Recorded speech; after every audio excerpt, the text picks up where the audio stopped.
Hey, you awesome folks! Thanks for taking this journey of discovery with your guide, Keith Haney. You're listening to the Becoming Bridge Builders podcast, your favorite podcast for everything from racial reconciliation to education innovation, justice reform, and leading change in the 21st century. This podcast is for people who love to be challenged with difficult topics, but want practical solutions to solve these challenging issues. Becoming Bridge Builders makes change possible. Each week on the podcast, Keith invites innovative thought leaders to share how they are building bridges in their area of expertise. You will hear breakthrough ideas and concepts that are changing the world. He's featuring guests who are best-selling authors, leaders at Microsoft, entrepreneurs, leading educators, professors, lawyers, and so many more. Listen in to learn how you can be the bridge to the change you are seeking.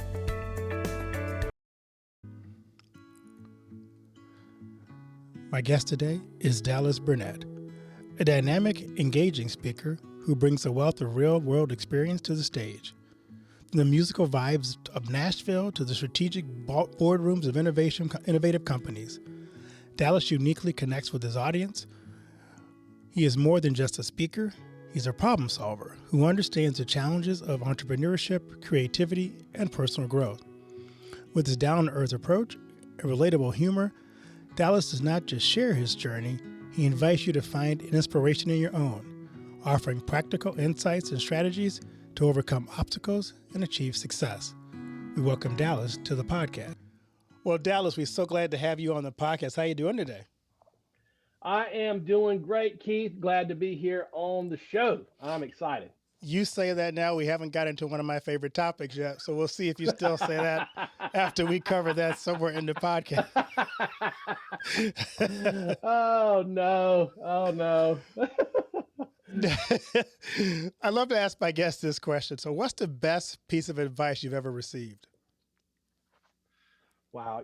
I've gotten a lot of good advice over the years. I think that, if you're in a career, one of the things that I was told by a friend of mine early on in the career is that, and he was talking about it as he was going through a large corporation. We've had two completely different career paths. He went into this multi-billion-dollar corporation and came up through. But what I've seen as an entrepreneur is it's been kind of the same way, just in a different flavor. And he said, "Hey, look, if you're going into this job and you're going into the role," he's like 5 years in front of me.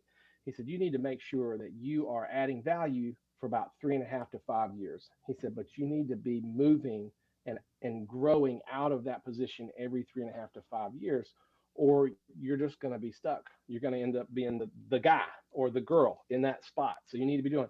And I thought that was I never really thought about that. But then after I got into working and things like that in entrepreneurship as well, the different companies I've been in, it's very interesting how whether you're in a large corporation or whether you're in a small startup business and you're going through different ventures, or whether you're going through other small businesses, you tend to need to grow. And what he was really telling me is that you should always be doing a couple things. Number one, you should be seeing how you add value where you are, kind of like the saying, grow where you're planted, and being thankful and grateful every day that you can do the work that you're called to do with excellence. But at the same time, if you do that, you should be able to grow out of that. It's going to require two things: you learning new skills about what's over you, and you bringing somebody else up and helping them get to be able to take your place. And so there's a lot of things in the statement, but I thought that from a career perspective early on, that was really good advice.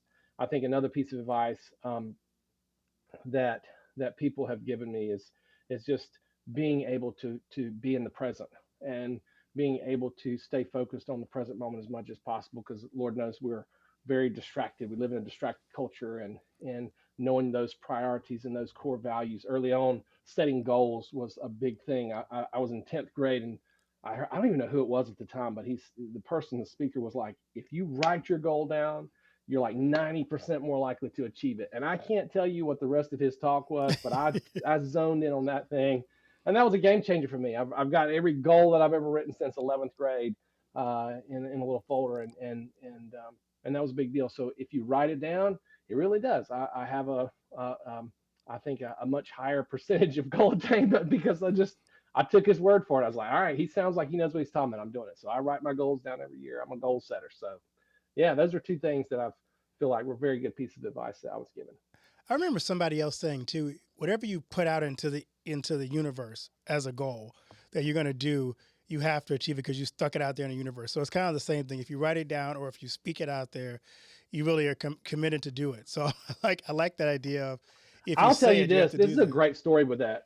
Yeah. Yeah, you got to be consistent. You're gonna want to be consistent. But here's the other thing. And I actually, this is what's kind of come to mind. I saw my senior year psychology teacher. I was a high school senior and I had to take this psychology class. And at the time, I was like, what are we doing? Why am I going to take this class?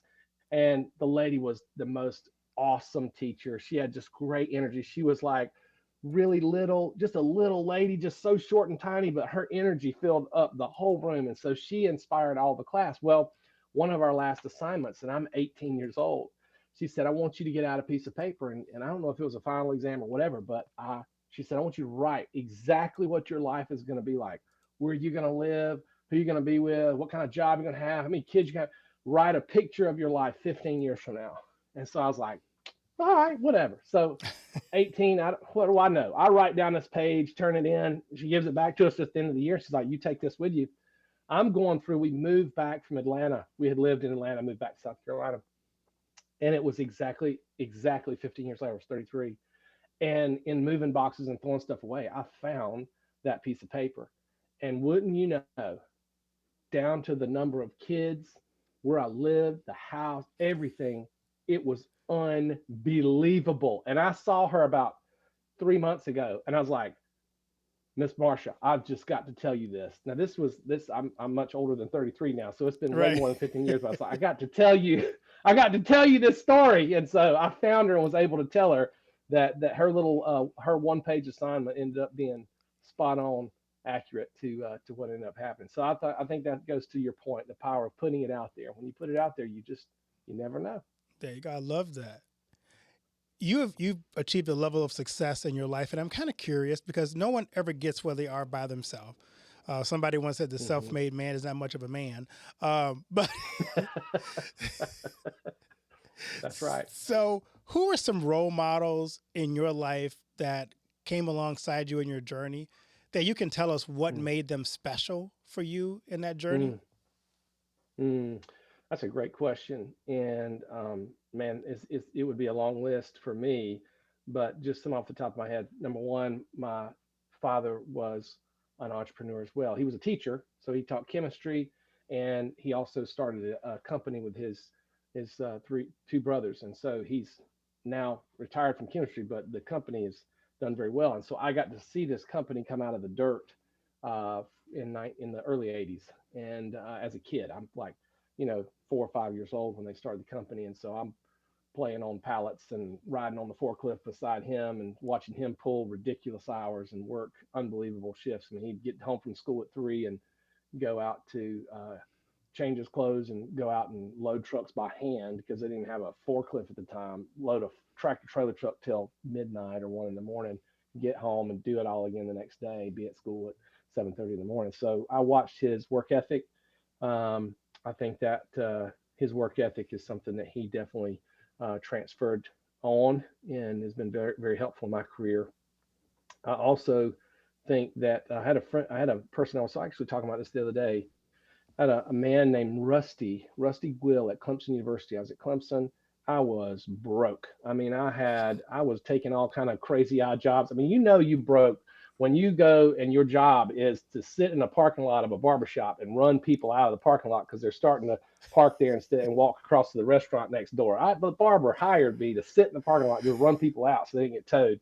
That's how broke I was. I was happy to have it. I'd sit there and study and make $10 or whatever it was. And I was like, okay, and I get free haircuts. So it's like, all right, this works. So, but I was in college, didn't have any money. I was working all kind of odd jobs. I had a very challenging degree. And so it was just a lot of time management. But I had a guy that would always take me out to lunch. His name was Rusty Will. And I would feel bad for it because like he took me out. He never asked me to pay for it. He would always catch the bill. And so finally one day I was like, I am not eating lunch unless you let me pay for this. I don't care if I'm broken out. I got enough to buy this lunch. I'm buying your lunch. And he's like, you are not buying my lunch And he said, but you can do me a favor. I said, whatever it is. He goes, one day you're going to get out of here, you're going to graduate, and you're going to have the ability to take other people to lunch. And you can pay me back by taking other people to lunch and just listening to them and hearing their story and helping them out. And I was like, that's the deal. And so I just appreciate his willingness to be present with me in a, you know, period of time it was hard, and listen to what was going on and encourage me, and be that kind of that mentor. And so so I take a lot of people to lunch, you know. And That's so awesome. yeah, yeah.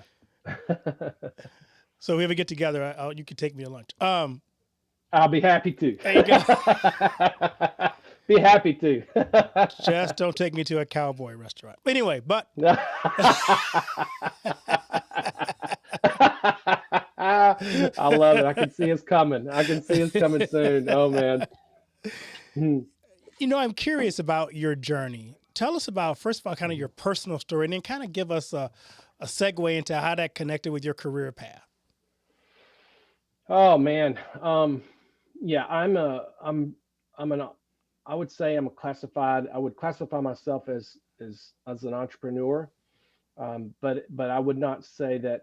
I mean, we have such stigma around that concept. I feel like, you have to be the Silicon Valley tech startup guy to be an entrepreneur, and I just have a much looser definition of that term. I see it as a creator, a creator of things that have value and to the broader population, and searching for how to combine things like that. So to me, it's a pretty broad term. And so for my career, like I started out working, I got out of college, and I've been in, I don't know, something like 12 or 13 different industries. It's been incredible. It's been a Wow. great ride. But yeah, I don't recommend it. I'm a 7 on the Enneagram, so it's like I have squirrel moments every other minute. Like it's like squirrel. Oh, look at that bright and shiny object. So that's been kind of also kind of translated into my career path. But it's been a cool ride. I got into water technology early on, and was able to that's kind of technical training, water chemistry and things like that. I just really enjoyed doing that, and learning that. We have some patents in that and different things. But I got to a place where I wanted to move more into the business side of things instead of the technical side. And so I ended up going into venture funded startup and leading that. It was the most expensive window shades you can buy in the world. It's like I figure how that has to do with water, like what, and then really was kind of transitioned out of that. And in the in between time, I was in the construction industry, I was in the corporate training industry. All these things are kind of happening and all that go as we go through that. But these are the kind of highlights. But I think for me, um, it was being able to go into a situation and problem solve and innovate. And these are the types of like bring order to chaos. And that's really kind of where entrepreneurship and me, like where I'm kind of like snuggling up to entrepreneurship like peanut butter and jelly, is just that order from chaos is where I would say. So my journey has been very interesting.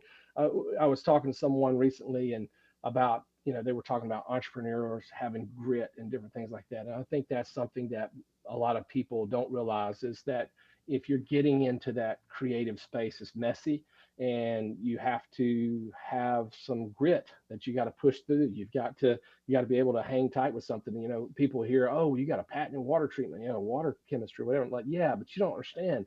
I spent 7 years with no guarantee that thing was going to happen. I mean, I spent 3 years and it didn't work at all. I found it's like that light bulb. That Tom says, like, I found 990 different ways to not do a light bulb.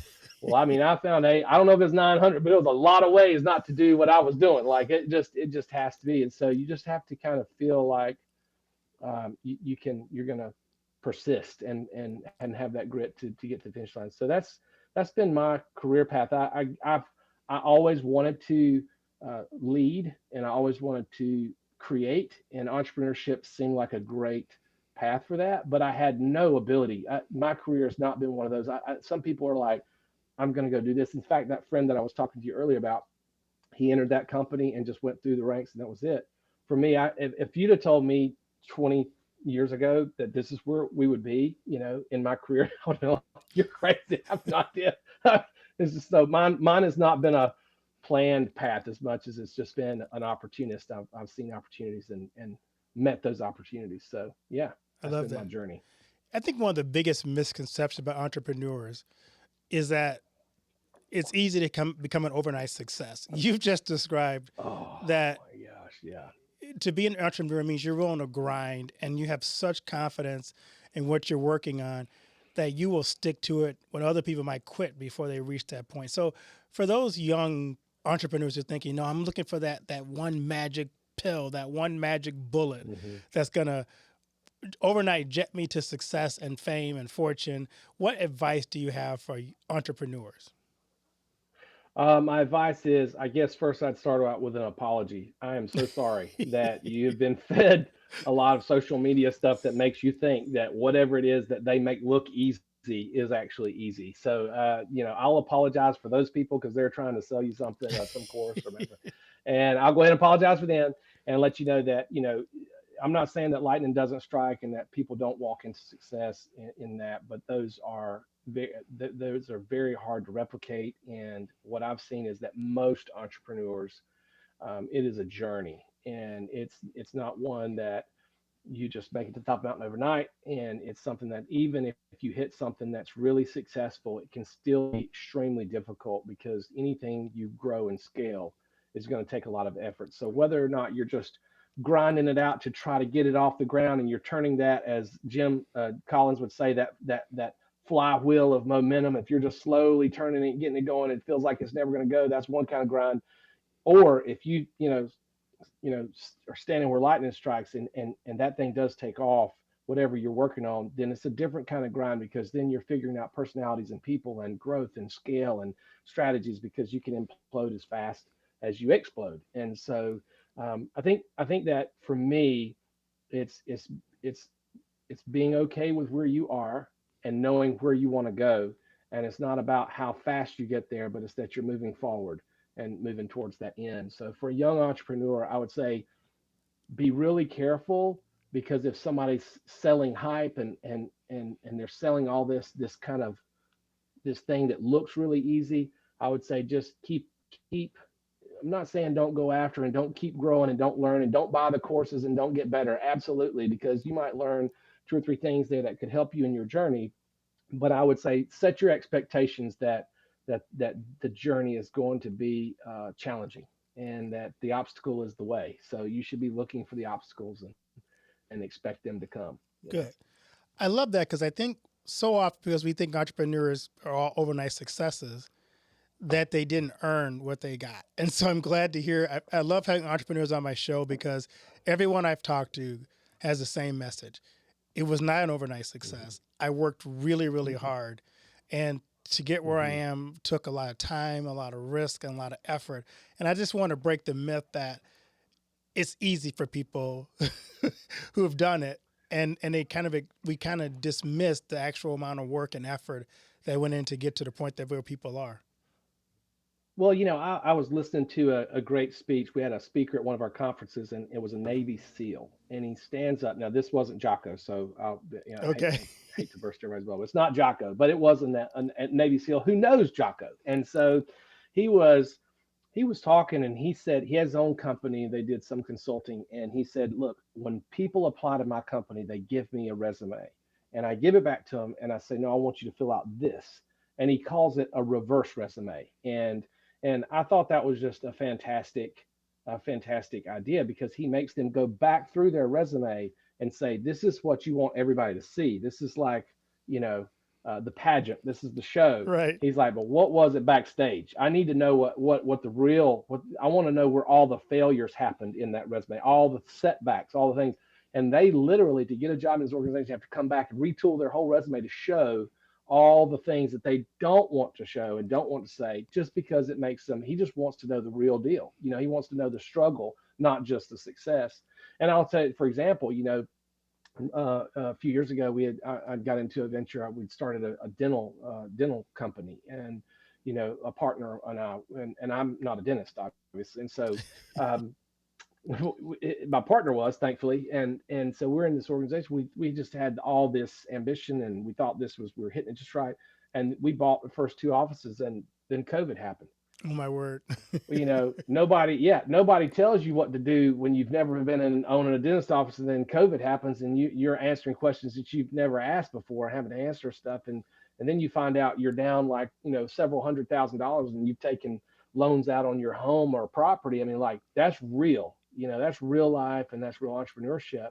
And thankfully, we weathered that storm and ride the ship and made it through. But nobody puts that on Fortune magazine or in INC magazine or anything like that. They're putting, oh well, I'm the 30 under 30 and all the stuff that in Forbes that you don't see. But real life is a lot more messy. And I think I have respect for people that have the grit, whether they're at the beginning and they're just getting started and trying to figure things out, whether they're in the crucible right in the middle of all the pressure and they're under, or whether they've made it to the other side and they've created something that's a sustaining success. So I've got respect for all three of those positions, but I would say if you're on the front end, expect there to be challenges for sure. Yeah, I love that. Let's And talk do it anyway. and do it anyway. Go for it. You got to go for it. That's right. Just like when your team throws 5 interceptions, you still got to hope they're going to win. But that's a side note. Maybe you do, or maybe you just throw your hands up like, again? Are you kidding me? This always happens. But I digress. So you focus on coaching and leadership. Those are two of my passions. I love leadership development. So what let you to get focused on leadership development? Oh, that's a great question. So that was actually in the startup. That was the most expensive window shades. That's the first time I was put into a situation where I was in the hot seat, in control of, and they wrote us, literally they wrote a $5 million check, and they said, we want you to turn this into this whatever X. It was a venture fund, venture capitalist that did that. I had never been in that position before, and so I found myself. I loved business strategy. I just loved, getting a position over your competitors and how we're going to grow and scale, and I just loved that. But I quickly realized that for me, I could have the best strategy in the world, but if I couldn't bring people in that could align around that vision, align around that strategy, and then get that work done successfully, then really was going to be dead in the water, or I would never achieve the kind of success that we were, it was possible to achieve. And so I think for me, I had hired at the time a lot of millennials who at that time, that was years ago, that time were just getting into the workforce, and they were asking questions like, should I buy a house or a car? I mean, or finance or lease, or what am I doing? In addition to like, how do I do my job well, right? And so I found myself meeting with these young, it was a bunch of 20 somethings. We were all having a great time and just learning and growing together. I found myself having a lot of conversations on how to approach problem solving and how to delegate and how to lead and how to communicate and all these things.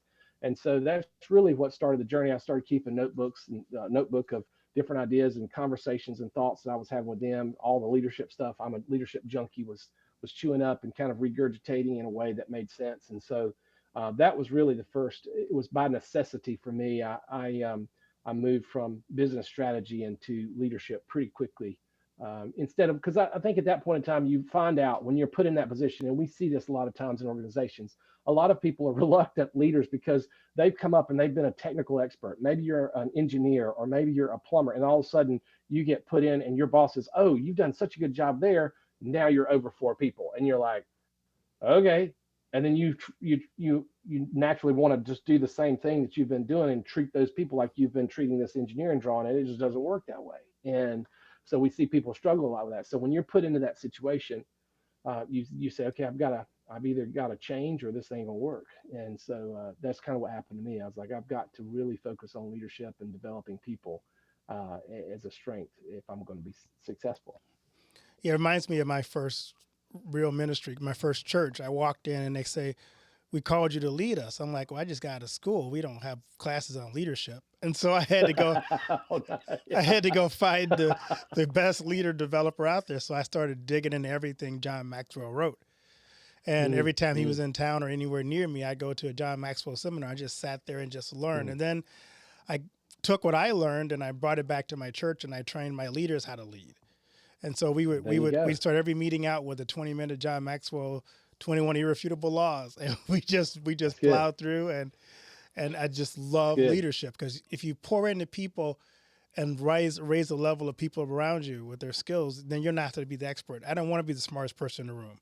If I am, then the room's probably Yeah. not as smart as it could be. But Well, as you've said, and you've been in ministry, so you know the law of the harvest. If you're talking John Maxwell, so I mean, you were doing it. You're living that. We plant seeds in people. We plant ideas in people, and we expect that return. We expect that. We expect the harvest. And I think that a lot of people expect the harvest without the seeds, right, or plant the seeds and don't expect the harvest. And I think those are two mindsets that are really sometimes hard for leaders.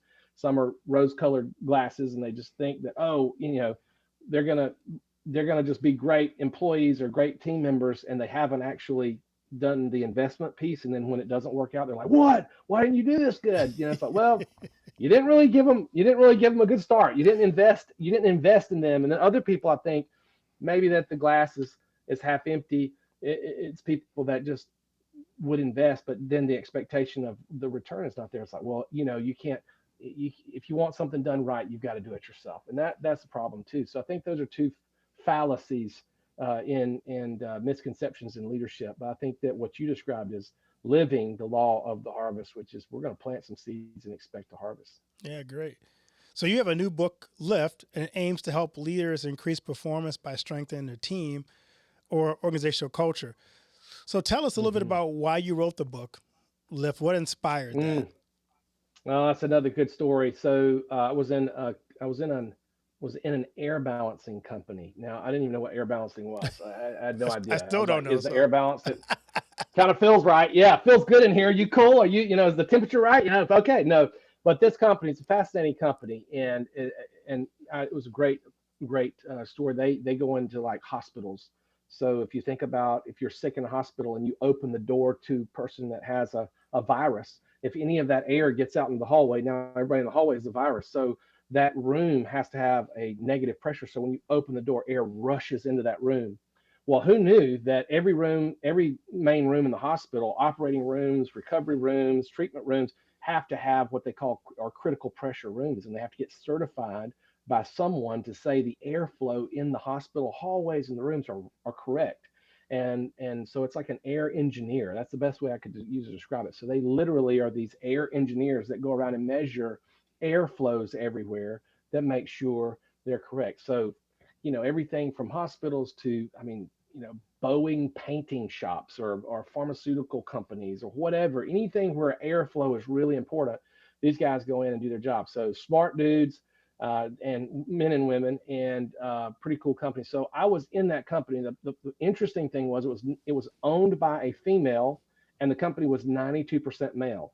And so when I got there, it was just a lot of people just grinding on each other. They were great people, but they would just grind on each other. And so we were like, hey, we need to shift the culture, and we need to do some things, little things. It's good people. So it's like, why can't we get along here? This is great.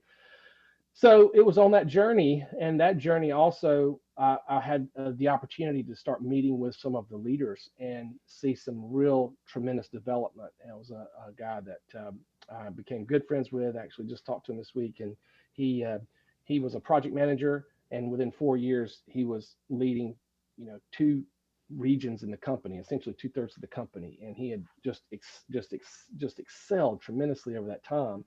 And a lot of where Lyft came from was conversations between, between him and myself. Like Kyle and me would just sit down on a Monday morning and we just start talking. And it was it was really cool because I could see his growth personally as a father, as a leader in his team, managing his team professionally as well. So he came in one day and he said, I said, hey man, look, I need you to move to the next level. I need to get you out from project manager to ops manager. He was like, I'm more of a performer. I like performing. I don't know about this coaching stuff. And then to see 4 years later, it's the mindset that he has now is complete. I mean, it's just a 180.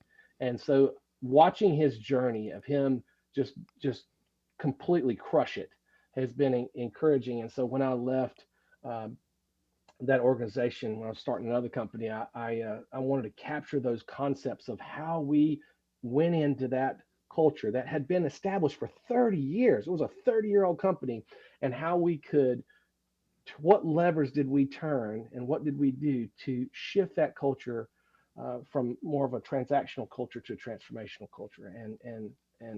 So yeah, that's what inspired me. My journey in that and his journey through that was the inspiration of the book. Now you're speaking my language. I just did my doctoral dissertation on organizational change, and I'm trying to help Mm, congregations kind of implement Cotter as a mod, as a way to help the church transform its culture. And part mm, of my study took into account that leaders have a big impact on change, and I tried to test which leadership style performed well and which one didn't. Authoritative mm, leaders did not manage change well in this church right. system. Go figure. Yeah, transformational leaders did better at it, and then you had charismatic Sure. leader, which I actually would call narcissistic leaders, did really well for some of it. As Yeah. someone who studied this, how do leaders change their culture? Because really, that culture changes. How do you shift an organization that may not want to do the tough things of organizational structure, changing the processes, building momentum, all that kind of stuff that's involved in Yeah. change? How do you help leaders change their culture? Oh, that's a huge question, man. We could camp out here for like 2 or 3 days, man. We could start us a course on this, but I will give you a short, as bite-sized answer as I can. I think that culture is dynamic, so I think you have to approach it that way, and that's one of the reasons I think you said in your research that you saw that transformative and charismatic work, at least in some parts with charismatic, because culture is dynamic. So the charismatic can walk in and their energy is going to be a force that's going to move something. The reason I would tend to lean more on transformational is because it even speaks to this a little bit in the book Good to Great, and from a business side, is that it can culture can be completely based on the leader. So if it's a charismatic leader, their force alone will push the culture and move the culture. However, when you pull the leader out of that system, it can tend to fall apart. And so with the transformational, I think the approach there is I'm building the framework underneath the leader that's strong. So it doesn't matter. It's kind of like you hear a football coach say next up. We lost our number one receiver. Oh, well, we got one. I think Saban said, we got one we're going to put right in. You're never going to know the difference, right? It's Right. just the next up. And so to me, that's the idea of transformational, is that we're working on everybody in the team. And so I think from a cultural standpoint, there's some things and pieces that we have to do to fundamentally get in place. Number one, alignment is key. The more I can get people to align around an idea and row the boat in the same direction at the same time, the better off I am. But to do that, most people miss the basics. It's like in basketball, it's like you gotta know how to dribble and do a layup. If you can't dribble and do a layup, but we're missing the fundamentals, we're not gonna do well. The fundamental is I've got to be able to describe the identity of the organization or the team with great clarity over and over and over and over again, so that people in the organization know exactly what they're supposed to align around. And most people will say, okay, we've got a vision statement, we've got a mission statement, we're good. And I say, that's like saying when Ford trucks, because they're the number one selling truck in the country, when Ford says to a 16-year-old, you need to buy a Ford truck. And then they never say that to them again the rest of their life. And they expect to be the number one selling truck in the world. That's not how it works. Nobody, no. Every time from a 16 to 65, every time you turn on TV, every ball game, every sport, it's got Ford trucks. You got to buy a Ford truck. This is what you're going to look like driving a Ford truck. This is where you can go on your Ford truck. It's over and over again. And so I think that the number one, identifying your identity and communicating it with great, great consistency is something that you have to do. I think a lot of companies do a good job at marketing externally. They do a less than stellar job at marketing internally. And so I think that's one of the two things, because ultimately that's going to give you something to align around, and then having those core values and making sure that you're living those core values. And you talk about defining those core values. If we can define those things, we can we can measure against that alignment. So we can say, okay, unpack that a little bit and say we've identified who we are and our identity and why we do what we do. Like Simon Sinek's begin with why. We've got that clear. Okay, what does that look like on the daily? Like if you say integrity, I think integrity means one thing, you think integrity means something else. And the people at Enron, they thought it meant something else because the day that their whole thing went and imploded, their core value was integrity. So obviously we got some differences of opinion. So integrity in this company, in team, in this organization, it looks like this. This is the legs. We're putting legs to this core value. So I always like action things. So what is that on the when someone goes out, like professionalism was this air balancing companies, professionalism was one of their core values. Well, how do we know what that looks like? Well, it means that you tuck your shirt in and you think, well, that's kind of weird. But these guys were going on construction sites, but they were also meeting architects and engineering offices. So they wanted to be professional, but they were around guys on a construction site that didn't tuck the shirt in because they didn't have to, because they were on a construction site. But if our value is professionalism, we are going to tuck our shirts in. And that was just a one visual way of saying, are we in alignment with the idea of professionalism? And so I think those are two things. I think another thing is really getting to what people believe and trust. And I think that as a company, you've got to do it. You've got to know if you are doing something, you've got to communicate that clearly, back to that why, because we're really trying to get people to believe, like really working on what people believe about the organization and about themselves. If I want somebody to take this new position and they don't want to take it, but I know that they're going to be great at it, I've got to really work on. I was talking to somebody when I was at another organization. I was like, I wanted this young lady to step into this leadership role, and she was pushing back. She was pushing back.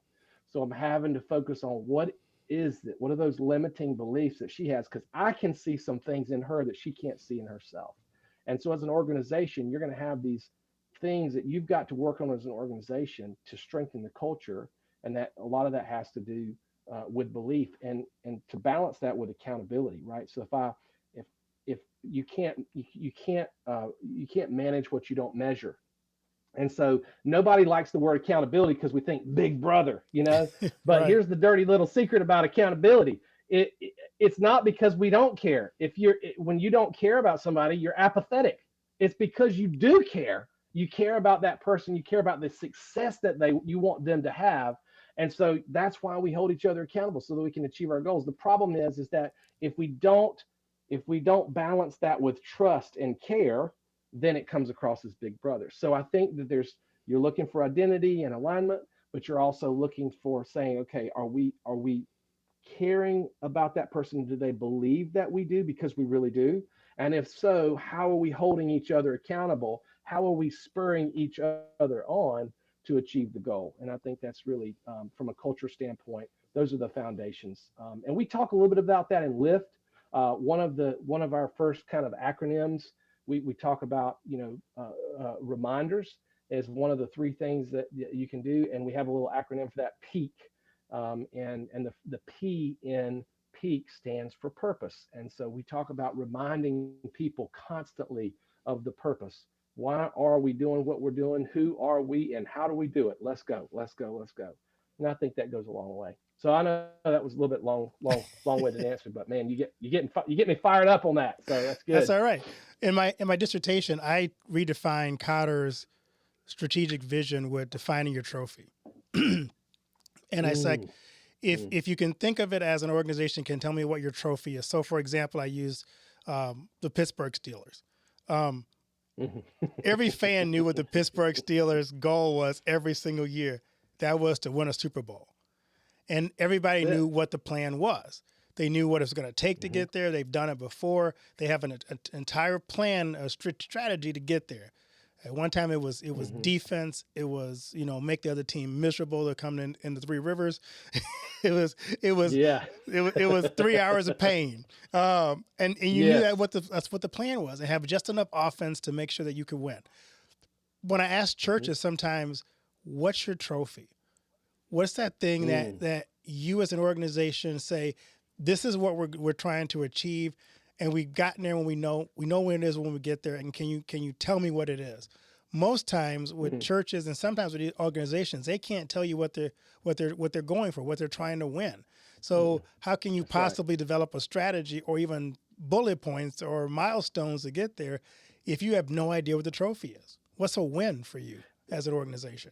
I think that is so good because if you define that trophy, it allows you to set boundaries around your organization. Because if you don't, what I think that you're describing is an organization that can get extremely diluted in all these good things that Hmm. may not have anything to do with what they're actually meant to do. And Right. so, yes, this program over here is great. And I know there's some people that want to do that. But if you're focused on this one thing, this is your trophy, it helps you decide what is important and what's not. If you don't know your trophy, you can't prioritize one activity over the other because they both have equal value. I mean, they're both quote Right. unquote good.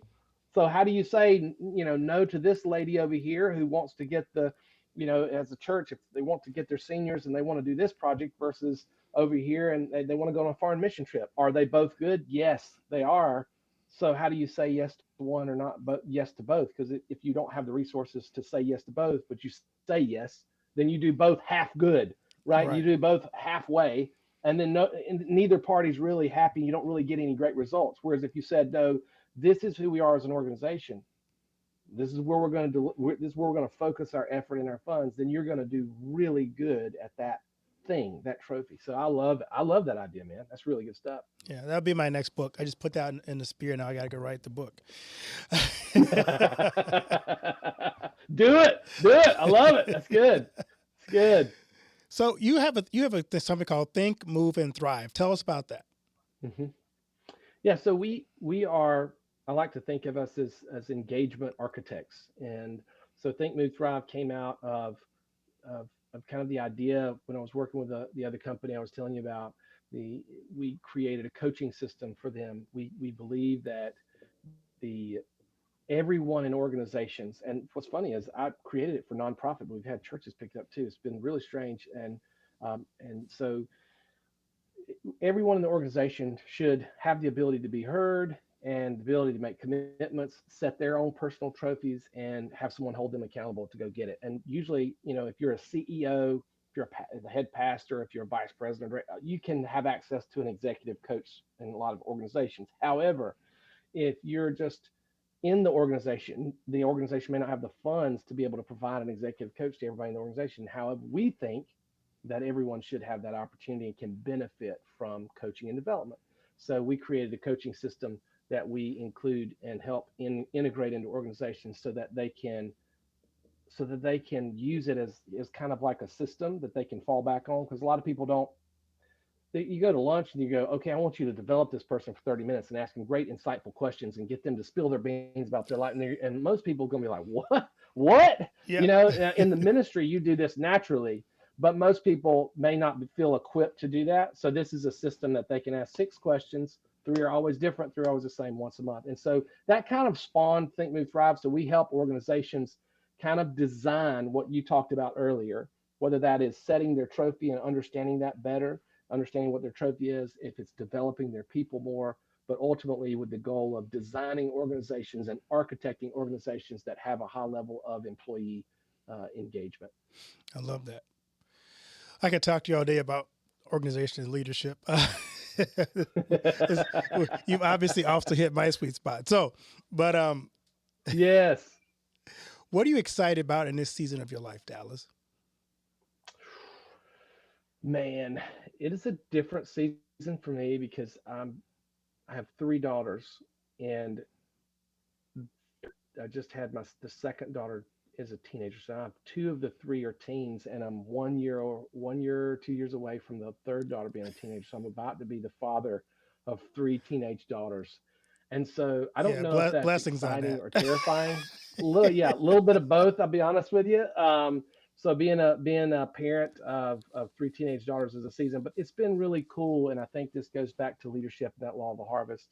My wife has done a great job, and with them as they've grown up, and I think that sometimes as parents of young kids, if you have a parent of young kids, you have so much work and effort that goes into being a good parent. If you're investing in is thankless effort and thankless, and you go, I just told them this yesterday, and they've lost their mind, they're doing it again, and you just kind of go through that, and you think, well, is this ever going to be in? But I think now we're starting to see some of the fruit of that. See these individual personalities come out, and they're stepping into their their more adult self, and it's really interesting to see that, because we're kind of having to they're getting to be teenagers now, so we're kind of beginning the process of loosening it up, backing up, and letting them make some of their own mistakes. And It's been cool because you start to see some of the fruit of that parenting that you've worked really hard in. So I think that's one thing I'm excited to see where I feel like that God takes them and their walk and their faith and their journey, and can see that more now. Their individual personalities kind of go in their directions. That's been cool. I think from a business standpoint, I'm excited because I get to have these kinds of conversations with people just like you. And I want to have more of these conversations. And I would love to be able to share some of the reverse resumes, the experiences that I've had throughout my career, because it's definitely not a straight line from left to up, up and to the right. It's been zigzag, back, forward, around, back 3 steps, up, forward, back 10, back, up 10. I mean, just like, you just that journey to encourage other leaders, but also encourage them to not only try to grow a great organization, but do it the right way. And that is, invest in people as well, and do the right thing. So I think that for me, that's exciting, is to be able to get out there and touch people with Lyft and be able to share that message of encouragement, and also some tools that will help people maybe create I want to help companies. The more companies I can help create cultures that people want to come and be a part of, that gets me jazzed, and that gets me up in the morning. So being able to have that opportunity is very exciting. I love that. I love to ask my guests this question: what do you want your legacy to be? Mm. Well, that's a heavy question.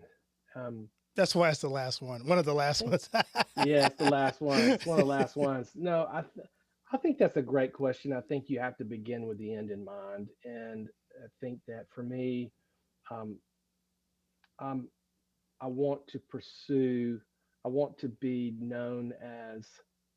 I think the legacy that I would like to have is being known as consistent and faithful in the work that I've been called to do, and doing it well. So be excellent at what I've done. But I think also that includes relationships.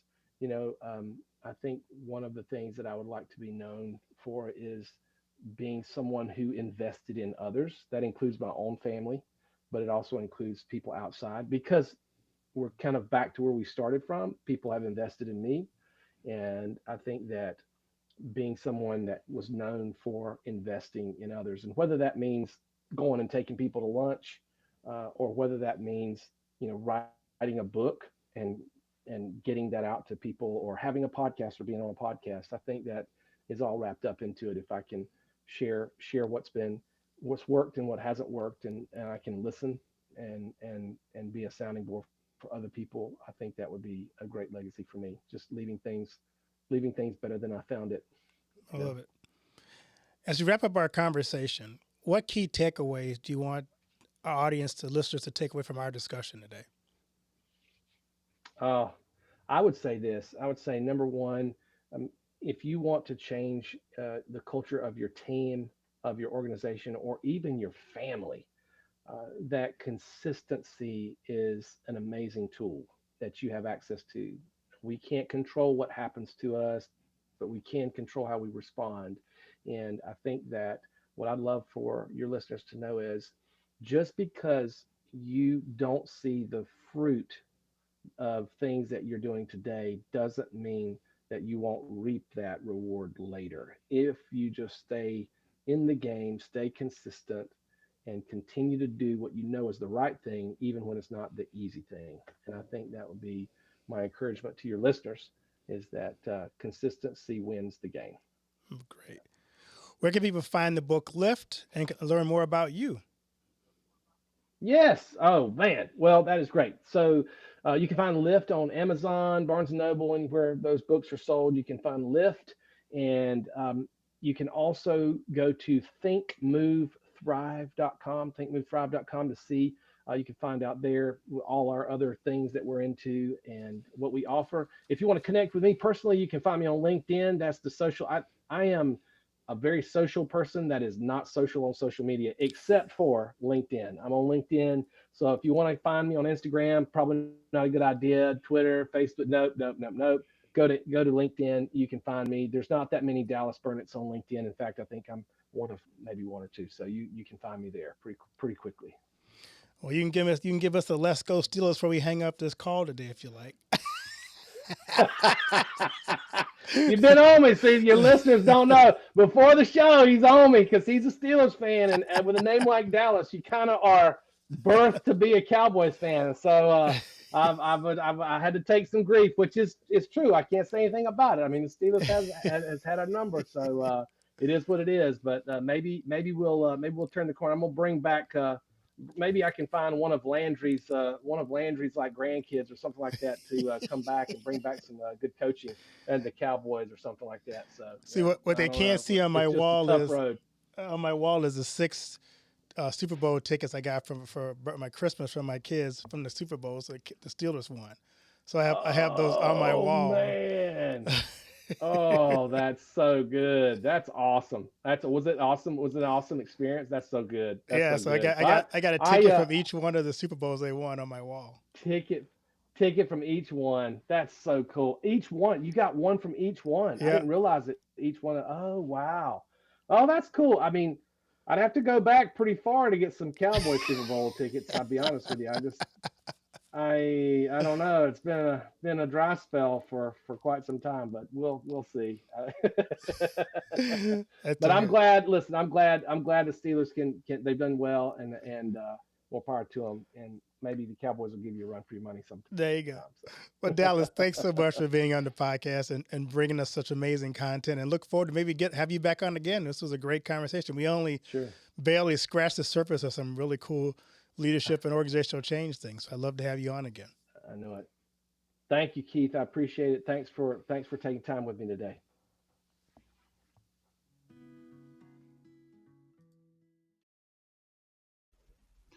Do you know that most entrepreneurs hit a revenue ceiling and have no idea why? They're working harder, spending more money, running more ads, but revenue stays flat. My friend, Dr. Noah St. John, calls this the invisible break.